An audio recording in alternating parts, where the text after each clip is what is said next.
Galera, beleza? Como é que vocês estão? Meus amigos, hoje é o primeiro vídeo pra valer de 2026 e, obviamente, vamos falar sobre este ano, vamos falar sobre diversas notícias, textos, análises, reflexões que a turminha do consórcio publicou aí nas últimas horas, já falando, né, do que nos aguarda ao longo deste ano, vários alertas de que o Supremo, o PT, o Centrão, o Centro Democrático precisam, aparar algumas arestas, senão o bolsonarismo vai decolar, vai voar, vai sair conquistando tudo aí nas eleições. A maior parte deles, inclusive, culpa o judiciário brasileiro por dar voz, dar coro ao discurso bolsonarista. E uma pessoa em específico, William Vac, até já adianto, ele fala que as coisas estão ficando tão absurdas que as teses bolsonaristas, que lá atrás pareciam radicais, hoje já estão bem aceitas, aceitáveis. Ele tá falando sobre o Supremo, viu? Mas vamos começar nosso vídeo falando sobre o Paquito. Não tem como não falar do Supremo, falando do Paquito, porque Copeiro Toffoli tá aí. Tem algumas coisas pra gente comentar. Na verdade, eu vou abrir o vídeo só trazendo algumas atualizações do quadro de Bolsonaro. Aí na segunda parte, falaremos aí sobre a crise que a democracia brasileira vem sofrendo. Esse também tem vários textos, análises, várias queixas, E na terceira e última parte, eu espero que dê pra gente chegar lá. Eu ainda quero falar sobre mais coisas relacionadas à censura, à perseguição, o relatório da OEA, que tem muito tempo aí que a gente... Muito tempo, tem uma semana que saiu, mas até agora a gente não conseguiu comentar. Enfim, vamos correr, que é para dar tempo de comentar sobre tudo. Gente, coloquei no início, para o início do vídeo todo mundo acaba vendo. Não sei se vocês estão acompanhando. O Jair passou aí por vários procedimentos nos últimos dias. Mal teve alta, teve o pedido de prisão domiciliar negado, O Pedro III nega pedido de defesa de Bolsonaro para ficar em prisão domiciliar. O ministro afirma que defesa não apresentou fatos novos e diz que quadro clínico é de melhora. Então você vê curiosamente, se é de melhora é porque ele estava ruim. Então ele estava preso, sofrendo, aí agora está melhor. Se ele estivesse em casa, talvez não estivesse nesse quadro tão ruim. Enfim, sem impedimentos para cumprimento de pena em regime fechado. 70 anos de idade, do jeito que tá. Tortura, Bolsonaro recebe alta hospitalar e retorna à PF. Nem esperou. Tem que ir lá que é pra ver se ele sofre mais. A Fabiana Barroso coloca ali, Agora, Bolsonaro tem alta hospitalar e retorna à PF. Ex-presidente passou por 4 procedimentos em uma semana. Tá zero, 70 anos de idade, todo um histórico por conta da facada, 7 cirurgias prévias, mas não, manda pra cadeia aí, vamos lascar com ele. Aí a Fabiana diz, Bolsonaro retorna neste momento sair da superintendência, após Dom Pedro III ignorar as recomendações médicas e negar a prisão domiciliar humanitária a qual o Bolsonaro teria direito. Bolsonaro não é o Collor, não é o Lula, Bolsonaro é Bolsonaro.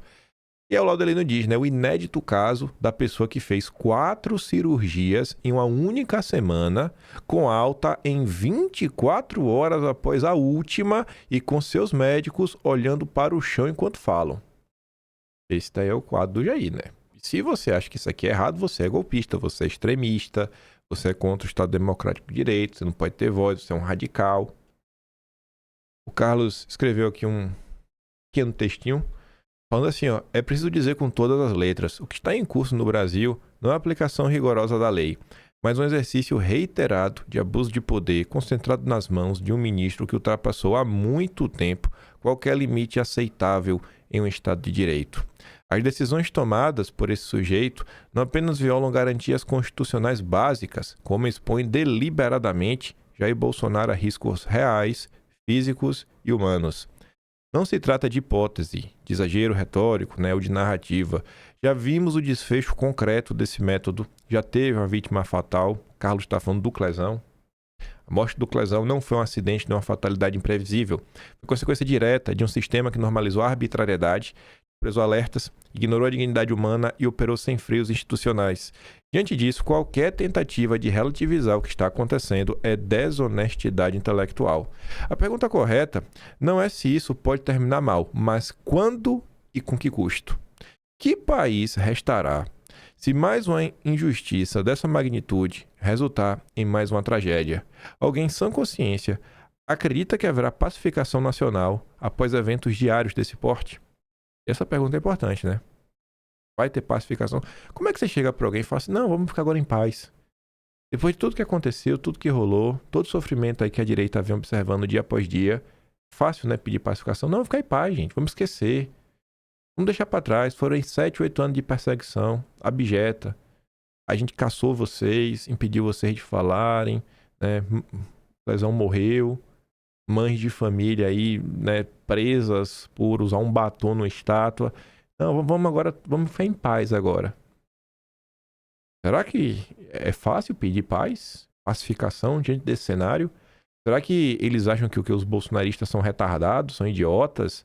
Ai, eles nem perceberam que nós da Globo fomos um dos pilares principais da comunicação para vender a narrativa, né, que Bolsonaro é um safado, que essas pessoas eram terroristas e que tinham que estar presas. Será que eles acham isso? Que o Estadão também acha isso? Aí o Carlos continua. A tensão institucional não está alta, ela está à beira do colapso. Persistir nessa escala autoritária não fortalece a democracia, corrói sua legitimidade, implode a confiança pública e empurra o país para um cenário de instabilidade profunda. O silêncio cúmplice e a omissão covarde de setores que deveriam zelar pela Constituição apenas agravam esse quadro. Interromper imediatamente essa perseguição política não é favor, não é concessão e não é ideologia. É dever institucional. O Brasil não pode ser governado por decisões personalistas, sem contraditório efetivo, sem limites e sem responsabilidade. Ou se restar agora o império da lei, com equilíbrio, garantias e freios reais ao poder, ou o país caminhará conscientemente para um ponto cujas consequências ninguém poderá fingir que não previu. Mantenha, pai. Eles estão tentando levar para uma situação que, assim, não sei se o pessoal nem vai querer aceitar desculpa, né?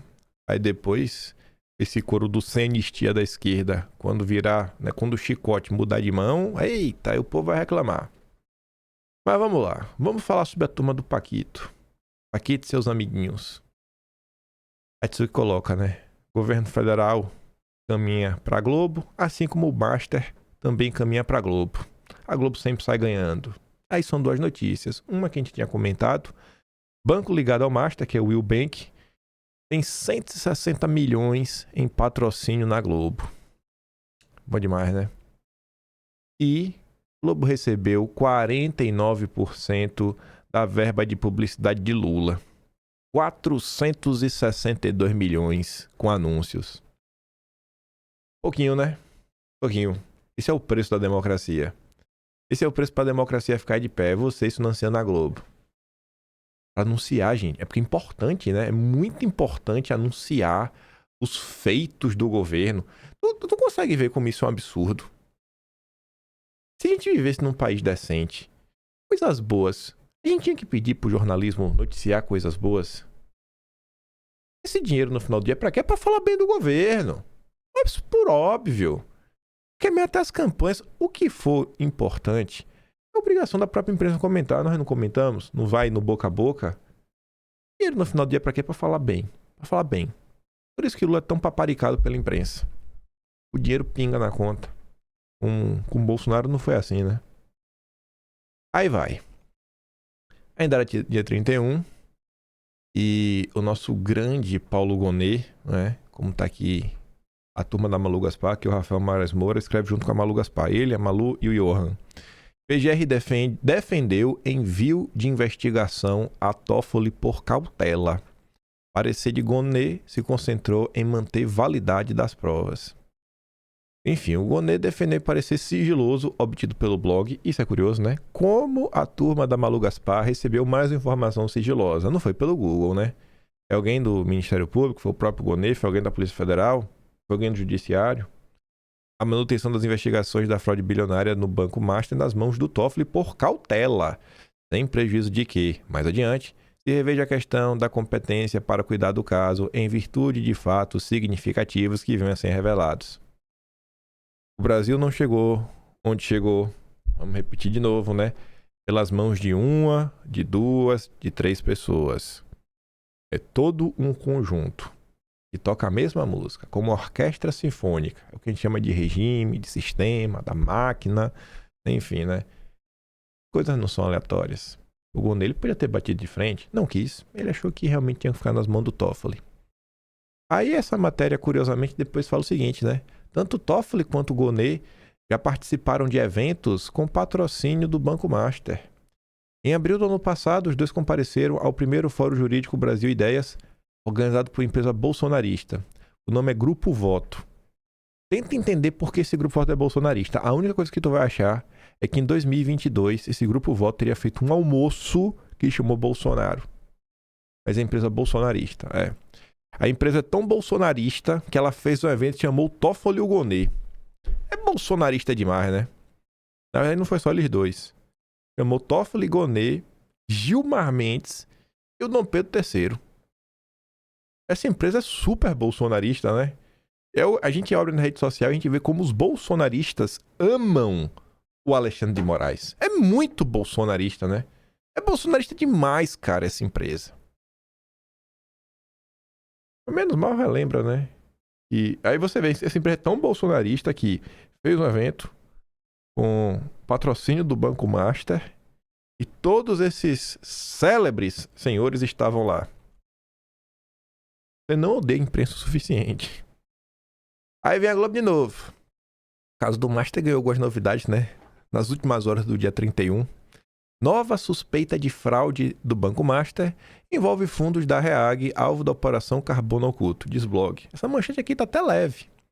Mas tem um parágrafo que resume bem o que é que isso trata, que é assim, ó. Esses fundos, segundo a investigação do BC e repassado ao Ministério Público Federal, teriam sido utilizados para fazer aportes de capital no Master para garantir a manutenção do seu funcionamento nos últimos meses deste ano. Então, assim, a REAG teria ajudado. Aí você, não sei se você lembra, né? Quem é a REAG? Né? Qual foi essa operação Carbono Oculto? Por que, Kim, você está falando que essa manchete pegou até leve? Vamos trazer uma manchete melhor. Banco Central diz ao TCU que acionou o Ministério Público Federal por indícios de fraudes do Master com a REAG investigada por elo com o PCC, o primeiro comando da capital, essa narcoguerrilha. O Globo pegou leve no final do dia, né? Não, a turma da Operação Carbono Oculto. Ah, turma lá investigada pelo elo com o PCC? Entendi. Uma das suspeitas, segundo pessoas apadas informações do Banco Central, é que os fundos teriam sido usados para pulverizar recursos em nome de terceiros, de laranjas. Entre os fundos citados estariam o Bravo 95, Fundo de Investimento Multimercado Crédito Privado, e o D mais Fundo de Investimento em Direitos Creditórios, administrados pela REAG. Em outra frente, esses recursos teriam sido realocados na tentativa de vender do Master para o BRB. A suspeita é que um dos beneficiários desses fundos seria o próprio Vorcaro, segundo os achados entregues ao Ministério Público Federal. Procurado, tanto Paquito quanto o Banco Master não se manifestaram. Aí vem a Rosiane Kennedy a trazer a opinião dos banqueiros. Não sei por que esse pessoal não assina o nome, né? Acho que seria, você não acha que seria importante? Tipo assim, banqueiros dizem, banqueiros vêm. Seria importante falar os nomes? Porque tem banqueiro que a gente sabe que é golpista. Tem banqueiro que a gente respeita, né?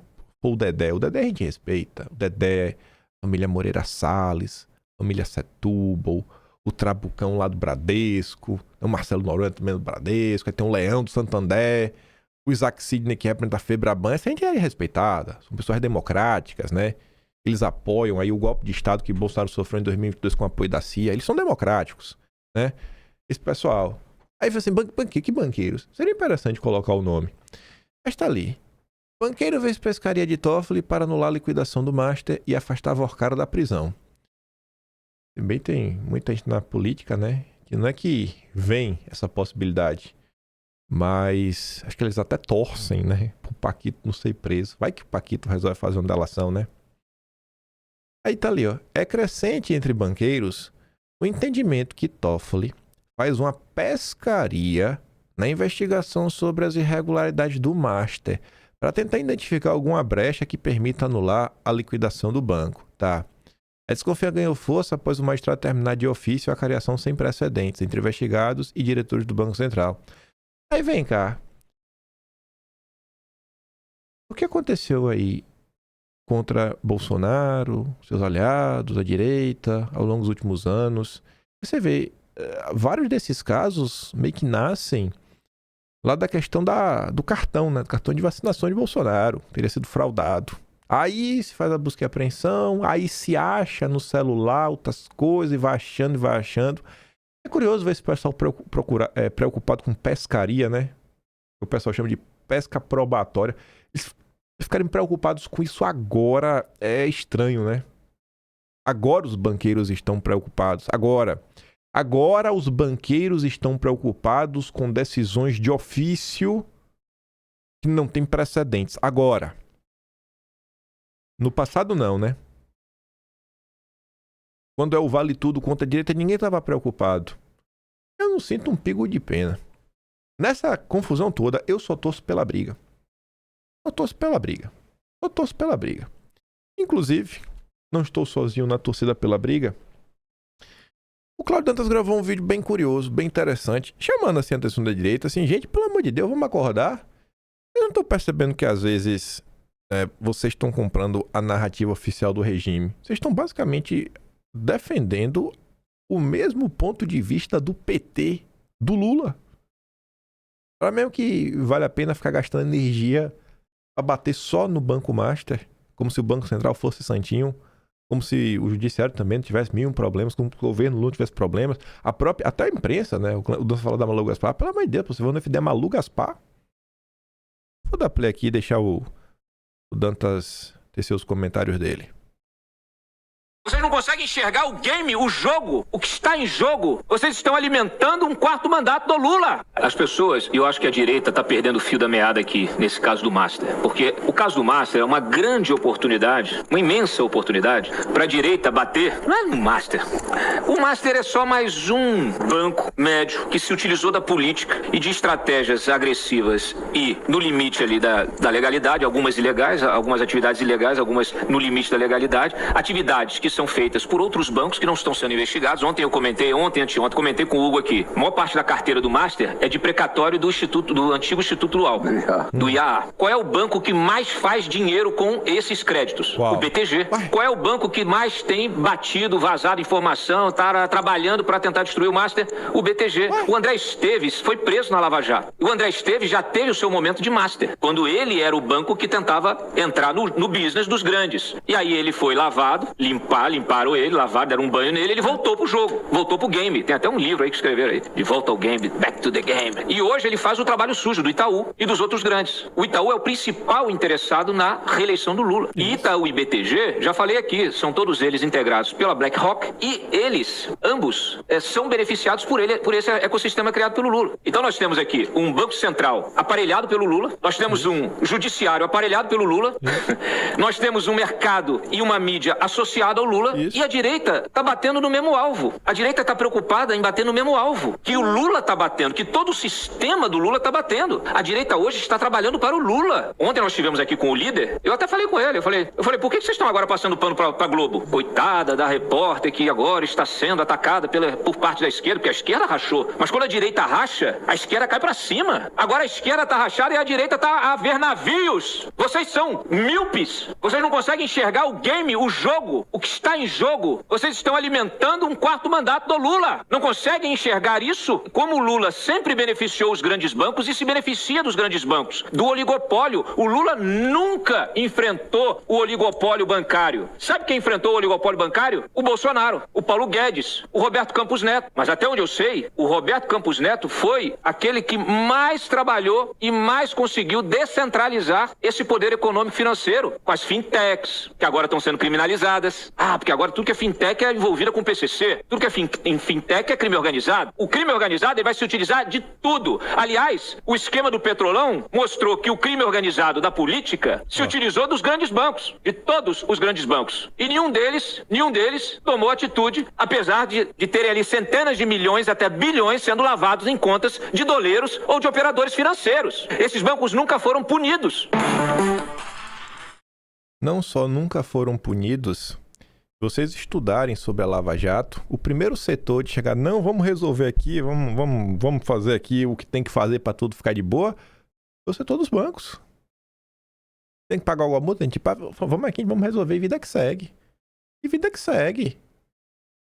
Cadê os departamentos aí de compliance desses bancos? E, gente, ó, pensa só o seguinte, né? Moramos num país e a maior parte da população ganha, sei lá, até 3 mil reais. Vamos botar que seja 5 mil reais. 5 mil reais, ó. 5 mil reais vai dar 60. Vamos botar que tem o 13º, mais um terceiro. Eu vou botar os 5 mil reais líquido. 5 mil líquido. Só não vou contar depois o imposto de renda, né? Mas vou, assim, o que paga de FGTS, nem vou computar isso. Vou pegar só o 5 mil vezes 13, tem um 13º, mais 5 mil dividido por 3, e dá 1.600. Então pronto. 5, 2, 3, vezes 13, mais 667. Dá mais ou menos 66.667. Aí agora vez só. Botei aqui, pronto. Só dar uma pausa aqui. Vou fazer a conta mais rápido. Pronto. 66 mil, né? 5 mil líquidos, uma pessoa. O Brasil de Lula, o Brasil dos bancos. Imagina o seguinte. Essa pessoa que ganha 5 mil líquido, ela trabalha muito. Segunda a sexta, correria muitas vezes sábado, domingo, feriado, 5 mil líquido. Só não tô contando depois que o cara vai pagar imposto de renda. E depois, obviamente, que vai ser... Mas se bem que agora, enfim... Suponho que depois tem que pagar imposto de renda, algum tipo de imposto. Uma pessoa com dinheiro e tem 1 milhão em dinheiro. Gente, 1 milhão em dinheiro, a gente tá falando de banqueiro da Faria Lima, não. 1 milhão em dinheiro é classe média alta, advogado, médico, engenheiro, muita gente aí, dentista. Partir para da Farinha Lima, Maria, tá falando de gente que tem 10, 20, 30 milhões, etc. A pessoa que tem 444 mil reais, coloca aí na Selic a 15%, vai ter em um ano, só de juro, 66.667. O cidadão comum que trabalhou mais de 220 dias no ano para ter os 5 mil líquido, a pessoa que tem 444 mil não fez nada. Foi tipo assim, de braço cruzado em casa e ganhou mais dinheiro que a pessoa. Você acha que um país assim funciona? Eu acompanho o pessoal da Fintwitch, né? Que é os twitteiros lá da Farinha Lima. Aí direto eles colocam lá imagem das carteiras. Pronto, a galera administra a carteira da pessoa que tem, por exemplo, 7 milhões de reais. Tem gente que tem 7 milhões de reais aplicados. Aqui, ó, vamos ver. Quanto é 15% de 7 milhões? Quanto o cara ganha no ano? Vezes 0,15. Dá 1 milhão e 50 mil. Você ganha 1 milhão por ano? Porque quem tem 7 milhões não precisa nem trabalhar. Agora imagine, o cara tem 7 milhões. Ganha 1 milhão no ano. Ele fala, bicho, eu vou ter uma vida só de classe média, básica, sabe? O ano tem 12 meses, ele vai gastar só 50 mil reais por mês, porque ele é um cara econômico. Ou seja, ele vai gastar 600, ele ganhou 1 milhão e 50, ou seja, ainda sobrou 450 mil que ele reinveste. Aí os 7 milhões que ele tinha vira 7 milhões e 450. Ele só viveu com 50 mil reais, sem trabalhar. Sem trabalhar. Agora, escale isso para quem tem bilhão. Para quem tem bilhão, para quem trabalha na casa de bilhão. O quanto você trabalha por ano para ganhar, às vezes, 10 mil líquido no mês? 10 mil líquido no mês é 120 mil no ano. O cara que tem 7 milhões ganhou 1 milhão sem trabalhar. Você tá entendendo? Você tá entendendo o que é o Brasil do Lula? E quando você questiona os juros irreais do Brasil, aí você é um maluco. Como assim? Não, o Brasil precisa ter juros assim porque o Lula gasta muito. Precisa mesmo, né? É por isso que o Brasil tem o segundo maior juro real do mundo, maior mesmo do que a Rússia, um país em guerra, sancionado, lá na casa do inferno, lá na Ásia Oriental. E também na parte da Europa, né? No leste europeu.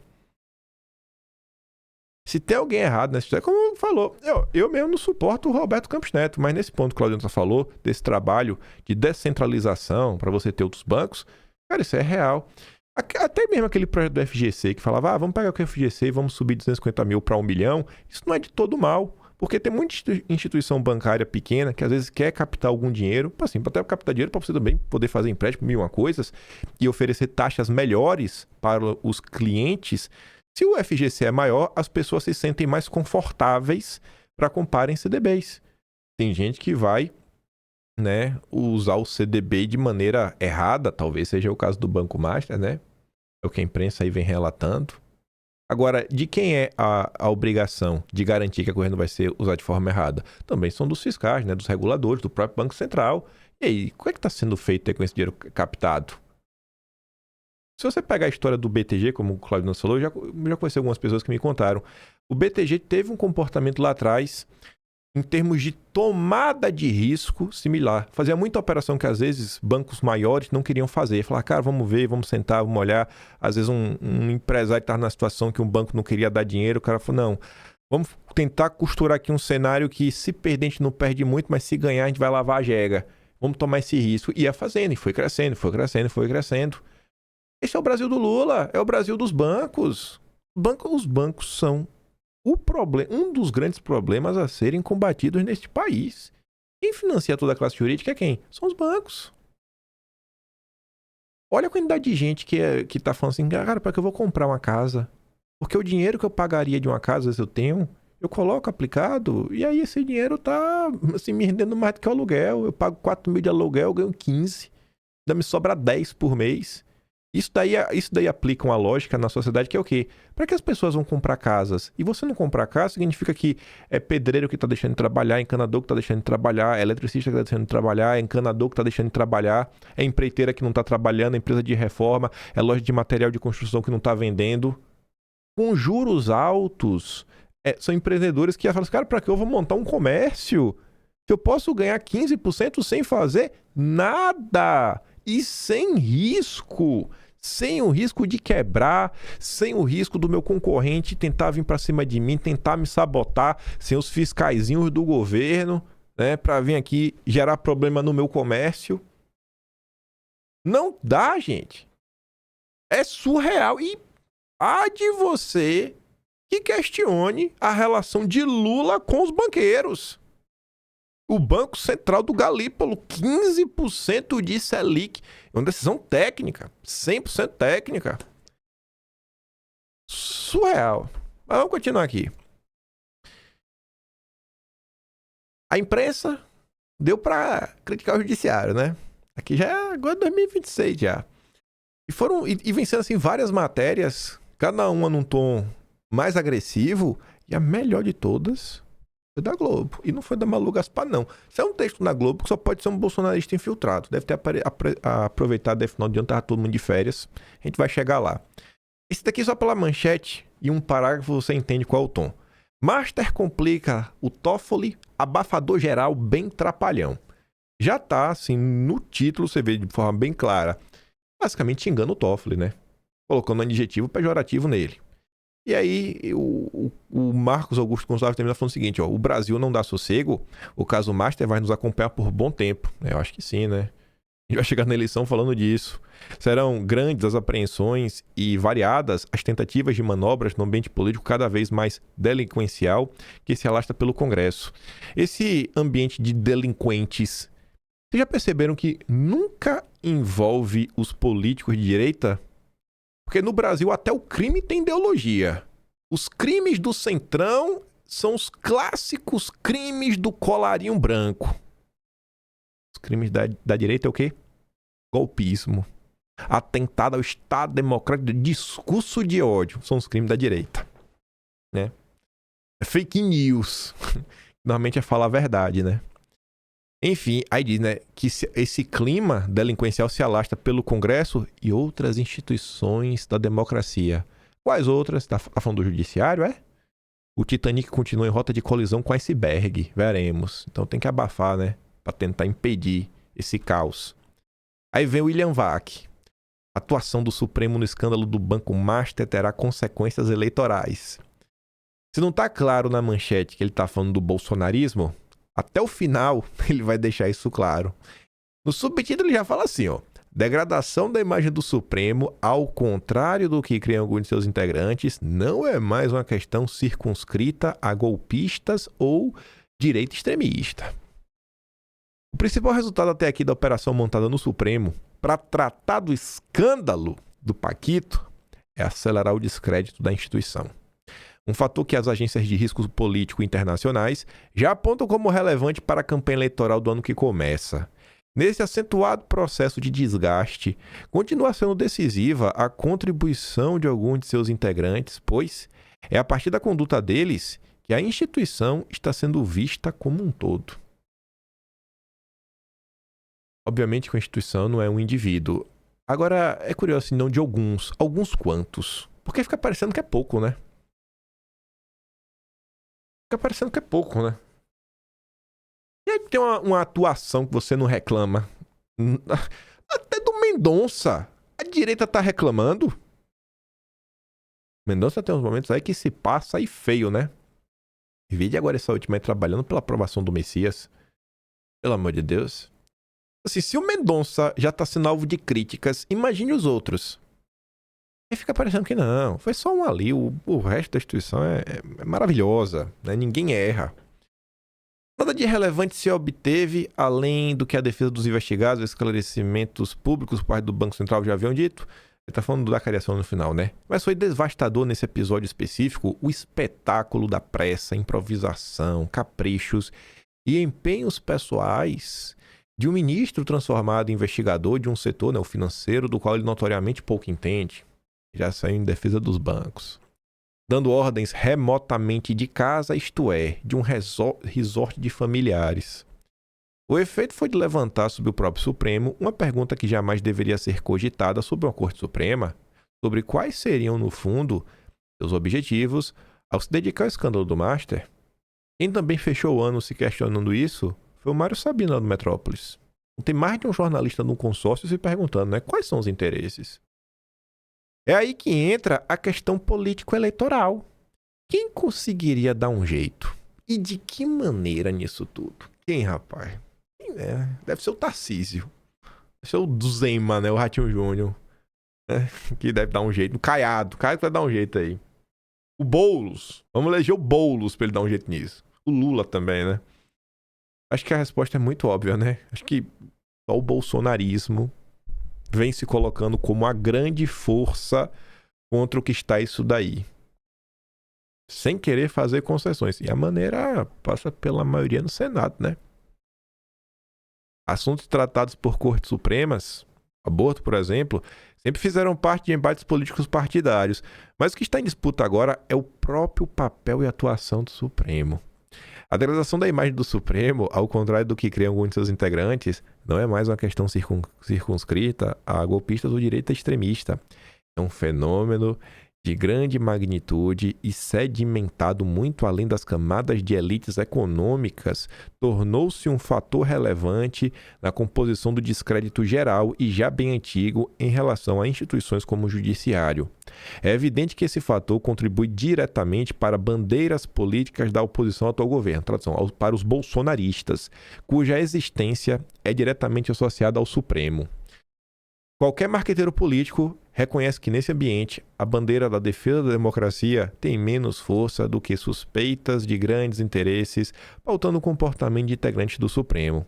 Como qualquer marqueteiro político sabe, relevante aqui é a percepção pública dos acontecimentos, pois essa perseguição o verdadeiro fato político e essa percepção que vai guiar o voto. A bandeira bolsonarista tradicional anti-Supremo era vista como um arroubo radical, fútil e antidemocrático. Mas o tempo foi passando.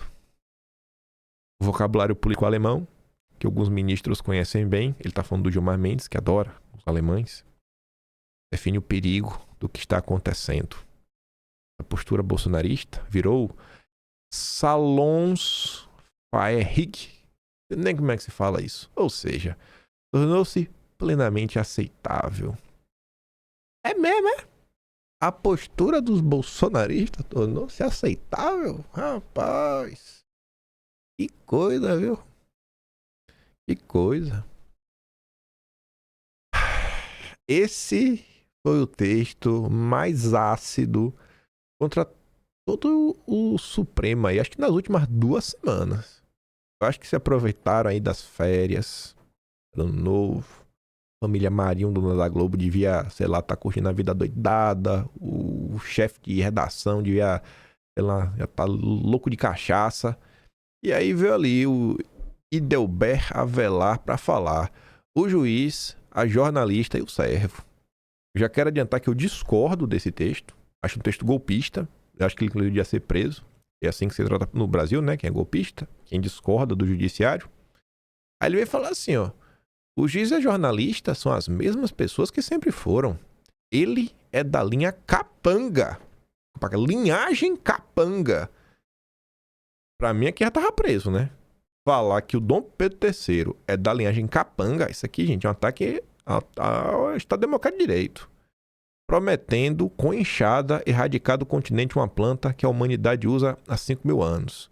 Quem se lembra dos massacres policiais em São Paulo em 2013 sabe quem ele é. A jornalista também sempre foi a mesma, autora de livros que destrincham o funcionamento do capitalismo das empreiteiras, ou seja, dos campeões nacionais em parceria com o PT. Ela é hoje execrada pelo grupo político que antes a citava. O motivo é o de sempre, todos sabem que ela relata a verdade. Como o juiz deveras foi firme em seu repúdio à tentativa de golpe, e como no Brasil não aceitamos a ideia de que a personalidade estatal possa cumprir sua função sem que se instale uma dinâmica sebastianista de crédito infinito, a megalomania do juiz prosperou. Já chamou de maluco.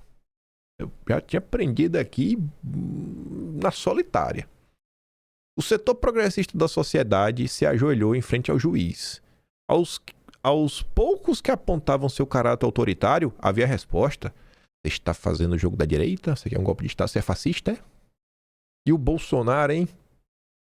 O petismo realizava um sonho que já dura 20 anos. Catalogar como golpista toda e qualquer oposição que realizasse isso pelas mãos do juiz, que o próprio petismo qualificara como um fascista produto de golpe, é um desses oxímoros da história brasileira. Dom Sebastião se encarnava na figura de um juiz, agora idolatrado pela esquerda. Não custa lembrar que, poucos anos antes, o país havia tido outro Dom Sebastião encarnado em juiz, só que idolatrado pela direita. Ele está falando do Moro. O Sebastião da Suprema Corte normalizou a censura prévia, expulsou o cidadão das redes sociais sem um devido processo legal, bloqueou plataformas no país inteiro, violou o princípio do juiz natural, rompeu com o pilar mais básico do direito penal, a responsabilidade pessoal, você ser ocupado pelo que você fez, conduz o inquérito do fim do mundo, em que simultaneamente é juiz, procurador e vítima de um crime indeterminado e sem data, fake news. Enquanto isso, dá-lhe converscote patrocinado por entidade privada que o juiz pode vir a ter que julgar amanhã. É nesse contexto que a jornalista publicou seus achados. O escritório da esposa do juiz assinou um contrato para receber ao redor de 130 milhões em pagamentos mensais de 3,6 milhões, o que é honorário advocatício irrealista até em Mônaco. A tarefa era atuar em processo nenhum, em nenhum litígio nomeado, mas representar os interesses do banco no judiciário, inclusive na Suprema Corte, em que atuou seu marido. Como se não bastasse, o juiz fez lobby pelo banco junto ao presidente do Banco Central, Galípolo. Aí o golpista aqui da Globo diz, pra mim isso aqui é fake news, isso aqui é coisa de cadeia. Aí fala que a história, porque o ministro já negou e o Galípolo também, e eu acredito neles. Mas o jornalista aqui da Globo, esse golpista diz, que essa história, essa denúncia da Malu Gaspar, foi informação cristalina, confirmada pelo método jornalístico mais clássico. Pra mim isso aqui é fake news. O juiz emitiu negativa protocolar que continha até erros de datas, todo mundo sabe que o revelado pela jornalista é verdadeiro. Eu não sei nada não. Eu acredito na democracia, eu sou um democrata. Nesse terreno surge o servo, remunerado ou não, acredita ou finge acreditar que faz militância por um mundo melhor, mas trata-se apenas de capangagem. Eu nem sabia que essa palavra existia, viu? Capangagem. Já que a tarefa é só difamar jornalista. Alguns monetizam a capangagem, mas isso não altera a relação de servidão. A característica essencial do servo digital é usar duas medidas para o mesmo peso. Quando a mesma jornalista revelou as contas secretas de Paulo Maluf na Suíça, ele não confundiu o jornalismo com o tribunal para exigir provas. Pelo contrário, bateu bumbo com os achados da jornalista. Sabe-se onde estará a jornalista amanhã, fazendo seu trabalho com o rigor de sempre. Também sabemos onde estará o servo, credibilizando ou descredibilizando os achados do jornalismo segundo a conveniência da força política a que ele serve. E aí ele termina falando o seguinte, ó, o juiz, apesar de sua posição, o futuro é mais incerto. Eu não sei o que ele quer falar com isso, né? A ruptura com o devido processo legal só voltar como escorpião para cravar o ferrão naqueles que a desataram. Eu não sei o que é que ele quer sugerir com isso. O que eu sei é que outro golpista, Samuel Punch, a postagem para mim da cadeia. Eu só quero mostrar para vocês os absurdos que jornalistas do Metrópolis andam falando. Ele está insinuando uma coisa muito grave. Para mim, o Samuel Punch está ensinando muito... Eu não concordo com isso, deixar aqui bem claro para as autoridades. Meu papel é só mostrar o que a turma diz, viu? Vá atrás do consórcio lá do Zé Estevão, o Igor Gadelha, né? Mário Sabino, Luiz Vassalo, Paulo Capelli. Eu sou democrata. Olha o que o Samuel Punch diz, ó. O dia em que Dom Pedro III apareceu em um grampo da Polícia Federal, quando ainda não era ministro do Supremo. Lá vai, né? Já começou mal. Em novembro de 2015, Dom Pedro III ligou para um desembargador do TJ de Minas, que era investigado por supostamente ter uma funcionária em seu gabinete que não exerceria suas funções e devolvia parte do salário ao magistrado. Dom Pedro III era secretário de Segurança Pública de São Paulo e não podia advogar, como ele próprio assume na gravação. No entanto, ele revela que contatou diversos ministros do Supremo para votarem pelo arquivamento de um processo aberto no CNJ contra um desembargador. Aí que vem agora a insinuação, ó. E por que isso tem relevância hoje? No caso do Banco Master, Dom Pedro é acusado de fazer lobby, a mesma acusação que o ministro sofreu quando essa interceptação telefônica foi divulgada. No caso de 2025, Dom Pedro III nega ter atuado em favor do Banco Master. Só para vocês verem o que é que o Samuel Punch postou, eu discordo. Alô? Oi, Alexandre, tá bom, meu amigo? Opa, tudo bom? Como é que tá? Como é que tá a luta aí? Vamos aí, né? Aqui vai ter jogar terça ou mandato? Isso, vai terça. Uai, pode ficar tranquilo, viu? Eu tive semana passada, eu até, sim, falei que estava demorando um pouco, eu acabei encontrando o Toffoli, e hoje eu tive com ele aqui em São Paulo, que eu teve encontro dos presidentes e corregedores de todos os TRS, com ele. E eu fui convidado para dar uma palestra cedinho, bati um papo com ele, então não vai ter novidades. E o Gilmar, eu vou falar, o Gilmar vem à noite aqui para esse encontro também. Daí eu troco uma ideia com ele, mas ele não falou que não, assim, sabe que cabeça de juiz, essa cabeça louca de vocês, né? Mas é bom tirar da frente. Curioso, né? Dom Pedro III, em 2015, falava, essa cabeça de juiz, né? Vocês são tudo doido. Essa cabeça louca de vocês. Ele falou isso em 2015. Que viagem, ué. Rapaz. Quero começar a fazer campanha para você para STJ, porra. Pois é, tem que tirar na minha frente, eu preciso. Tem que tirar da frente, senão o povo começa a encher o saco, né? É, exatamente. Mas aí você não pode estar lá, né, ou vai estar? Não, eu não posso. Eu tô licenciado. Deve entrar, porque o Toffoli é o presidente da turma. Então, se ele liberar, ele vai pautar, né? Sim. É o Toffoli, o Gil Matos, que eu vou falar com ele, o Celso, a Carmen e o Teori. A Teori é juiz, a Carmen é uma Carmen conhece a gente aqui. Então, a Carmen é daí, né, meu? É daqui, conhece a gente aqui, sabe, conhece minha história aqui, né? Ela me conhece, pelo menos. Se você tiver alguém para se lembrar ela só, não é ruim. Pois é, vou tentar ver se eu consigo. Essas coisas sempre são. Sempre é bom. Não vamos bobear no finalzinho, né? Exatamente. Mas o que você acha? Você já tiveram todos, né? Teoria com ela? Não, sim. Assim, não. Eu próprio vou falar, pedir, apesar de não estar, né? Mas ele vai estar no jantar hoje, dos presidentes, eu vou pedir pro Lewandowski lembrar eles também, porque lembra, o Lewandowski que deu a liminar. Foi eliminado dele? Eu fui lá eu falei pra você, né, calma que temos que esperar o Joaquim entrar de férias, senão nós estamos fodidos, porque eu lembro. Daí dia 15 de janeiro o Lewandowski assumiu, eu fui lá no dia 16, e no próprio decisão ele já mata, né, então eu vou, com muito jeito, ver se ele não se incomoda de dar um toque. Vamos?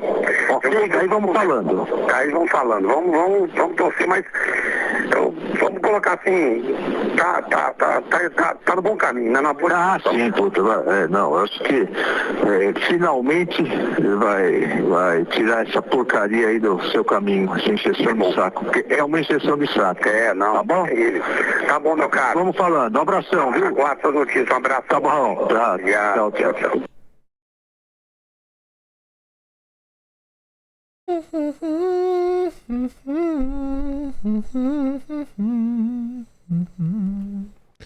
Viva a democracia, viu?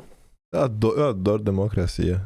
Fala a verdade, existe algo melhor que democracia? A melhor invenção da humanidade, né?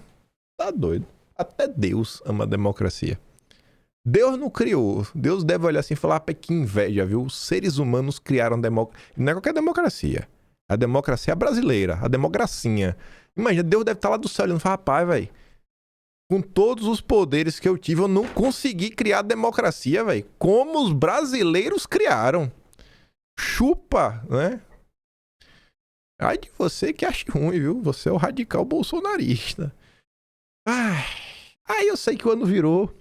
O Estadão resolveu começar o ano apontando o dedo na cara de todo mundo. Mesmo do bolsonarismo, né? Mas basicamente falando o seguinte. Quando o poder vence o direito. O Estadão falando que basicamente entrou num cenário que cada vez mais o povo aí vai optar por uma barbárie porque ninguém aguenta mais o império, a democracia. O pessoal não consegue compreender como a democracia é importante. O poder sem direito é cego, mas o direito sem poder é vazio. Essa frase de autoria do Norberto Bobbio sintetiza a relação de interdependência entre poder e direito nas sociedades liberais. Essa relação, porém, encontra-se desbalanceada no mundo e no Brasil de hoje. Aí cita aí na invasão da Ucrânia pela Rússia, de Putin, né, as operações militares americanas no Caribe sob o governo do Trump, passando pelas ações de juízes e representantes políticos brasileiros. O direito vem sendo rebaixado à vontade desses agentes. Pois é. A frase do Bob é lapidar. De um lado, o direito fundamenta e orienta o poder. Através do direito, um poder arbitrário torna-se um poder autorizado e regulado. E outro, o poder concretiza o direito. De nada adiantam as normas jurídicas sem um poder capaz de fazê-las serem respeitadas. Direito e poder são duas faces de uma mesma moeda, embora no Brasil de hoje, né, seja fácil perceber qual dessas faces é a mais visível. Começando pelo poder que não se preocupa sequer em simular obediência ao direito. É o poder exercido por facções criminosas em largas proporções no território nacional. Nesses locais, a ordem que vigora não é a Constituição de 88. É a Constituição do crime, né? Ali a ordem do bandido é mais efetiva que a ordem do Estado, seu poder local acima do direito estatal. Há também o poder que maneja o direito para dissimular a arbitrariedade de seu exercício. É o caso do criador das fake news, conduzido por Dom Pedro III. Como dito e repetido nesse espaço, os méritos do Supremo no combate ao golpismo são indeléveis. Aí já acabou o editorial, né? Mais uma vez o Estadão reforça a importância da luta contra o golpismo. Enfim, isso não apaga, porém, o fato que Dom Pedro III assumiu um inquérito que deveria ter sido distribuído por sorteio, que o conduz há quase 7 anos, sob sigilo, sem perspectivas claras de conclusão, e que acumula em determinadas apurações a posição de vítima e julgador, exemplos de excessos do poder sobre o direito.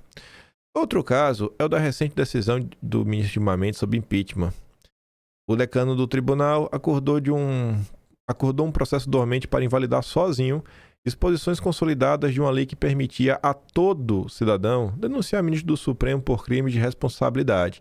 Quando a Câmara dos Deputados, com esse mesmo espírito de corpo, tentou criar uma blindagem para os parlamentares, milhares de brasileiros saíram nas ruas para protestar. Não tinha nenhuma blindagem para parlamentar, mas apenas resguardar as prerrogativas que foram abandonadas por conta do Supremo. E não foram milhares de brasileiros. Foi uma operação com apoio da Globo e a turminha do Caetano Veloso, né? Foi show pelo país. Não foi protesto, foi show, disfarçado de protesto. Ele não bota ninguém na rua. No Legislativo, né, vai lá o Batoré. Diante da cláusula constitucional que confere ao Senado a prerrogativa de aprovar ou rejeitar o candidato indicado pelo presidente da República para o Supremo, né? Batoré se sentiu autorizado tanto para indicar um candidato alternativo quanto a retaliar o Executivo por não atender. Ele queria emplacar o Pacheco. Por fim, Executivo e Legislativo prosseguem sua cruzada contra diversos princípios constitucionais em nome da continuidade de uma distribuição de recursos públicos, não raro obscura, sigilosa, descontrolada e inefetiva, uma nova reedição do aparelhamento imortal do orçamento secreto. Aí ele fala tudo isso pra quê? Porque ele começa o ano falando isso, né? Pra gente tá no caos. Tá no caos, né? Então, a desenvoltura dos detentores do poder diante do direito parece ter se tornado um espírito do tempo. Tomou conta do Brasil? Pesquisas internacionais mostram que cidadãos de diversas democracias estão mais dispostos a tolerar comportamentos de viés autoritário que resolvam os problemas. Tradução, né? Por voltar no Bolsonaro. Alguns desejariam retomar ao tempo do governo dos homens. O jornal prefere o das leis. E aí, para exemplificar, né? Só esse finalzinho de ano que acabou acontecendo. Por exemplo, TJ do Rio de Janeiro gasta R$518 mil em curso de inteligência artificial para desembargadores na Itália. Aí o Arthur coloca, né? IA na Itália. O teu dinheiro bancando o curso pro TJ aprender IA na Itália. Viva a democracia, viu? Deus está lá no céu se questionando por que ele não inventou a democracia brasileira antes. Ministério Público da Bahia entra com ação contra Cláudia Leite por mudar a letra de música. Ela colocou lá Yeshua no nome, né? Trocou lá o nome de Iemanjá e não pus não. É R$2 milhões de multa. Dano moral coletivo. Eu quero saber se eu tô nesse coletivo, porque eu também sou baiano, né? Vou ganhar algum dinheiro aí, nem que seja R$1. Quero saber pra quem vai esse dinheiro aí, desse dano moral coletivo. Porque eu não tô recebendo nada. Aí, você corta pro governo. Inquéritos por ofensa a Lula disparam e mira autor de Zé Pilantra, né? Na verdade, Zé Pilantra e até rede Wi-Fi que o chama de ladrão. Sei que faz o Wi-Fi, Lula ladrão, você vai ser preso. Um cara que foi alvo aí era pintor. Imagina o risco pra democracia, viu? É, realmente, se com um batom... E aí tinta sai com água e sabão, já é 17 anos de cadeia. Imagina o pintor, né? Pintar de tinta epóxi. Meu Deus do céu. O governo federal fez nos últimos anos ao menos 57 pedidos de investigação sobre supostos crimes contra a honra do Lula, incluindo episódios em que pessoas gritaram Lula ladrão nas ruas e o caso de um militar que bate uma rede Wi-Fi com a mesma frase. Aí, a Folha de São Paulo, a mesma Folha de São Paulo daquela matéria, posta: liberdade de imprensa dá assalto sobre Lula. Faltou o Estadão apontar o dedo para a imprensa. Saiu uma pesquisa seguinte: 52% acho que Bolsonaro tem que estar preso mesmo. A pesquisa, para mim, podia dar outra manchete, né? 48% dos brasileiros não são mais enganados pela imprensa. É um avanço muito grande, gente. Sem internet, a gente jamais teria chegado até aqui. Aí vem Fernando Schuller. Liberdade sem chance de erro na liberdade. Ele vai falar de todo um resumo desses casos e mais uma vez que o Brasil marcha pro buraco. Retratações públicas por incorreção política são uma espécie de marco universal das autocracias. Nos tempos duros da União Soviética, uma crítica a Stalin rendia uma expiação pública e depois coisa pior. Igual no Brasil, né? E depois está Cuba. Me lembro disso quando vejo o país bizarro em que vamos nos convertendo, o país que exige uma retratação pública de uma cantora de axé, Cláudia Leite, por cantar Meu Rei Yeshua ao invés de Rainha Iemanjá, na música Caranguejo no show de verão, retratação em multa de R$2 milhões. Cláudia trocou as palavras por religiosidade, porque fazer isso é um direito seu, garantido pela Constituição. Se os autores quisessem mover um processo de direitos, né, de autor, ok, mas não o Estado. O Brasil não tem religião oficial e nem o Estado um mandato para se intrometer nas escolhas religiosas das pessoas. Este caso vai em linha com a ação movida pela AGU contra uma produtora de vídeos pelo documentário sobre o julgamento da Maria da Penha. Cidadãos são livres, deveriam ser, né? Para produzir suas interpretações sobre a história. O próprio Supremo foi nessa linha quando garantiu a liberdade para as biografias. É evidente que qualquer pessoa que se sentir ofendida pode mover um processo. São crimes contra a honra. O absurdo é o Estado congelar uma visão da história, num exercício à la Orwell, no 1984, e mandar punir qualquer desviante. Se a moda pega, qualquer releitura histórica seria um crime potencial. Que tal contar a história de Tiradentes de um jeito, né, pouco respeitoso? E um filme satirizando Carlota Joaquina. Alguém se lembra de uma coisa dessas? De um país irreverente em que mesmo a sátira politicamente incorreta, né, fazia algum sentido? Caso similar ocorreu no sul do país.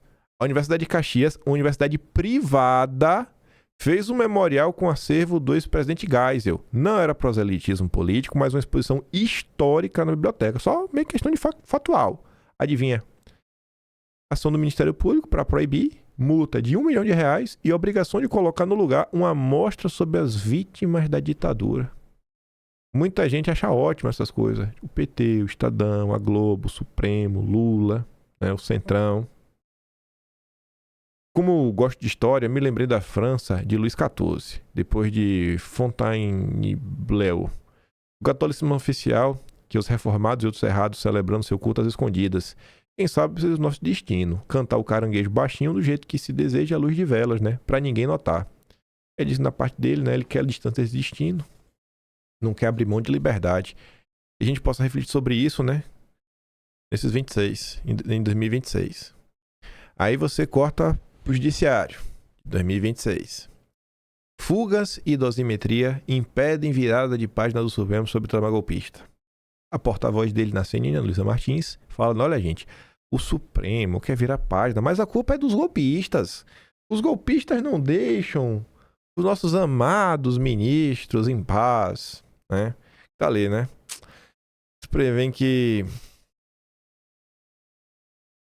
embora tivesse a expectativa de começar 26, né, com os casos da trama golpistas resolvidos, o Supremo acha que as repercussões estão longe de arrefecer. Prevê um longo debate sobre as investigações. Dois fatores principais aguçam essa percepção: os desdobramentos das fugas dos réus e as discussões envolvendo o pele da dosimetria. Ai, coitado dele, né?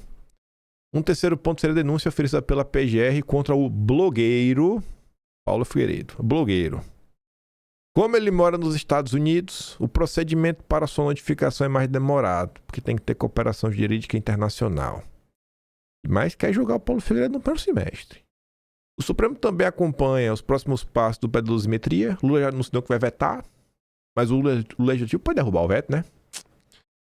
Coitado do Supremo. Está sendo forçado a lutar pela democracia.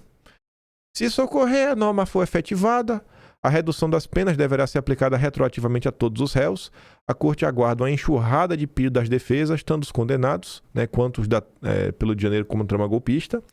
Vamos ver esses pedidos, como é que eles vão tratar. Além dessas possíveis repercussões, o Supremo tem na pauta do primeiro semestre de 2026 uma série de casos de impacto político, como o caso do Eduardo Bolsonaro, né? Que foi a personalidade do ano 2025. Em uma expectativa atualizada do calendário, a Corte pretende encerrar esses julgamentos, considerados mais controversos, ainda no primeiro semestre antes da abertura do calendário eleitoral. Tudo com a maior celeridade do mundo. Espero que essa celeridade também seja aplicada no caso do Banco Master, né? E possamos saber o que tem no celular do Paquito. Aí, falando, né, da dificuldade do Supremo de virar a página, o Estadão não deixa o Supremo virar a página. Só coloquei um parágrafo do texto, que é o quê? Foi a decisão de punir Felipe Martins e tantos outros, porque o Silvinei Vasquez buscou exílio em El Salvador. Ele falou, não, o povo também pode fugir. Punir alguém pelo que outros fizeram, ou pelo que se imagina que possam vir a fazer, que vale instaurar no país um direito penal por projeção. Chamamos assim. A legislação brasileira não admite punições coletivas. Não admite, né? Não admite, não. Tá vivendo em 88. Não conhece o Supremo. Aí cita lá, eu não tô nem pra... Eu não leio, a Constituição não existe. O que existe pra mim são as palavras dos democratas. E os ministros do Supremo são democratas, logo apoio eles. Isso não autoriza a flexibilização de direitos e garantias fundamentais, nem a substituição da prova individualizada por suposições de comportamento grupal. É alarmante que isso não seja considerado pela mais alta corte da justiça brasileira. Pois é, né? Aí o Fernando Schuller disse que 2026, a eleição de 26, vamos funcionar como uma espécie de plebiscito das ações do Supremo nos últimos anos. Eu não, em parte eu concordo com ele, mas sendo bem pé no chão, né, gente? Não é todo brasileiro que realmente entende o que está acontecendo, que vai direcionar seu voto de acordo aí com o que o Supremo andou fazendo. Mas ele diz, né? Apesar de uma postura mais crítica por parte da sociedade brasileira frente às últimas ações do Supremo, é ilusório acreditar que haverá algum tipo de autocontrole por parte dos integrantes da Corte. Apostar em algum controle externo, considerando a atual formação do Senado Federal, cara, também é um cenário descartado, né? Se o Senado não exerceu seu poder de controle nos últimos anos, o que é que vai fazer agora? Para Schuller, o elemento central que poderá mudar o comportamento do Supremo passa pelas eleições de 26. Elas vão funcionar, entre muitas coisas, como um plebiscito sobre a ação do Supremo no Brasil nos últimos anos. E é isso. Eu não vou comentar hoje de novo sobre o relatório do OEA, porque eu quero comentar todo de uma vez, senão vai ficar muito longo. Já fiz um vídeo longo ontem, eu tô com a voz meio cansada. Pode não parecer, mas tá. Tô dando aqui uma forçadinha, mas é isso.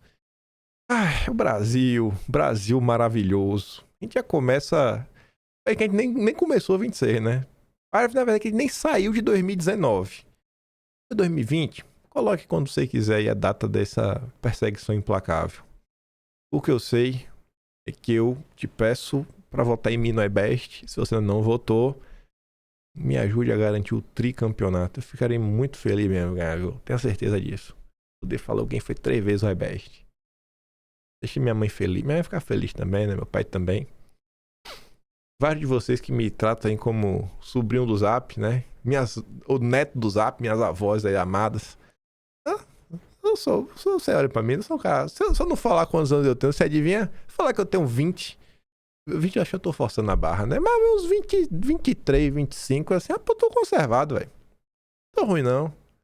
Eu me cuido, como bem, como carne, né? Não fico comendo essas comidas podres aí, fast food. Mas piadas à parte.